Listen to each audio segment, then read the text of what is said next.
नमस्कार शेतकरी मित्रांनो, शेतकऱ्यांसाठी राज्य शासनाने रब्बीची जी काही मदत होती, रब्बीसाठी मशागतीसाठी किंवा पेरणीसाठी त्यासाठी 10,000 रुपयांची मदत जाहीर केली होती। आता ही मदत बहुतेक शेतकऱ्यांच्या खात्यामध्ये ट्रान्सफर झाली नव्हती, पण आजपासून बहुतेक शेतकऱ्यांच्या खात्यामध्ये ही मदत ट्रान्सफर व्हायला सुरुवात झाली आहे। काही शेतकरी अजून पेंडिंग असतील तर काही शेतकऱ्यांच्या खात्यामध्ये ही ट्रान्सफर व्हायला सुरुवात झाली आहे।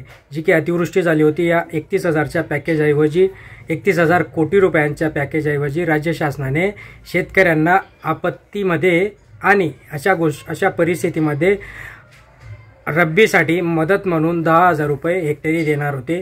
ती हेक्टरची मदत आता राज्य शासनाकडून वितरणास सुरुवात झालेली आहे। जर तुमचं ती मदत आली नसेल तर त्यासाठी तुमचं जे की राज्य शासनाचे निकष आहेत, ई-KYC करणं बंधनकारक आहे आणि अशा सगळ्या गोष्टी तुमच्या ज्या काही पेंडिंग असेल त्या पेंडिंग असलेल्या गोष्टी करून घ्या, म्हणजे तुम्हाला ही जी काही मदत आहे ही मदत राज्य शासनाच्या वतीने येईल तुमच्या खात्यामध्ये। मित्रांनो, धन्यवाद।